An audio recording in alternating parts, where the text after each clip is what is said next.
Aya macupa ushobora kuba warayabonye ndetse ushobora no kuba warayanyoyeho.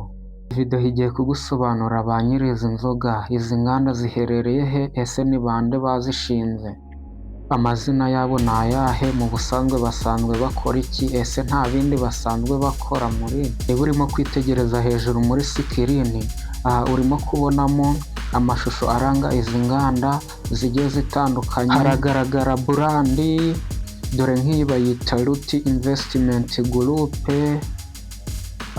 harimo n'izindi zigiye zitandukanye, aho tugiye kurebera hamwe ese ibisobanuro byazo ndetse n'amafoto ya ba nyirazo, byose byimbitse kuri izi nzoga za Nobles, za Ngufu.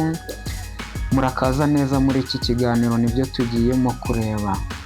Reka duhere kuri Ingufu Gin Limited. Uru ni uruganda cyane rwamamaye, aho rwasohoye inzoga bita Ngufu. Ngufu yaramamaye cyane, iri mu cyuma cyaje mbere. Uyu mureba hejuru niwe nyiri uruganda, bamwita Kazungu. Uyu Kazungu yamamaye kuri Ingufu Gin. Uyu Kazungu muri kureba kuri sikirini, amazina yarambuye n'uwo bayita Ntihanabayo Samuel. Akaba uru ruganda rwa Ingufu Gin Limited rukaba ruherereye ahitwa i Kamonyi, mu karere ka Kamonyi. Reka twikomereze aho bita kuri B1 Gin, inzoga yaryoheye abajene, inzoga yaryoheye urubyiruko. Uyu akaba yari we nyiri uruganda rwa B1. Abenshi ndabizi ntabwo muzi, gusa ndabizi yuko nta n'umwe utaranyoye kuri B1. Ku zina yabatijwe cyangwa se yiswe n'ababyeyi be bamwise Habumugisha Jean Paul, gusa yamamaye cyane nka Fisi nyiri B1.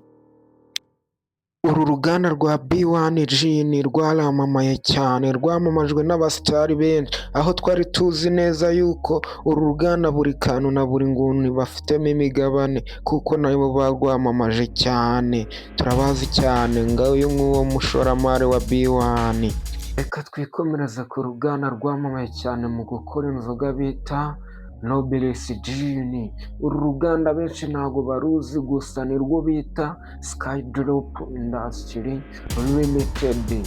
Uru ruganda nyirarwo bamwita Florent Nsabimana. Amafoto ye twayashatse turayabura, gusa icyo nababwira abantu bazi Ndimbati, aho yakoreraga komedi ndetse no kuri platform ze yamamazaga uru ruganda rwa Skydrop Industries. Uru ruganda Ndimbati yari rwamamaje cyane, abenshi ni naho bamenye Nobles. Gusa ngo iyi nzoga yakunzwe cyane n'abatari bake, iyi nzoga bayise Nobles, ariko ngo mu mazina yayo ubundi ngo bari kuyita No Stress, nibwo bafashe no bongeraho Bliss bati Nobles. Reka twikomereze ku ruganda bita Yego Manufacture Limited. Uruganda rwakoze inzoga bita Gorilla Gin. Buri muntu wese watangiye kunywa icyuma bwa mbere, Gorilla Gin niyo yaje bwa mbere. Gorilla Gin yo bayise amagini, iyi nzoga cyane yaramamaye. Uru ruganda kandi rukaba ruzwi ku nzoga bita Coconut Flavored Gin. Gusa uru ruganda ba nyirarwo barayoberekanye, aho bakoze ubushakashatsi babona umugabo bita Karambira Singa, akaba afite imigabane muri uru ruganda. Gusa hakaba hari n'abandi bafitemo imigabane, ariko bakaba bataramenyekana cyane. N'uyu Karambira Singa biravugwa yuko ari umunyamahanga, gusa nawe ntabwo aramenyekana neza, aderesi ye ntiraboneka. Turabashimiye mwebwe twabanye muri iki kiganiro, naho ubutaha.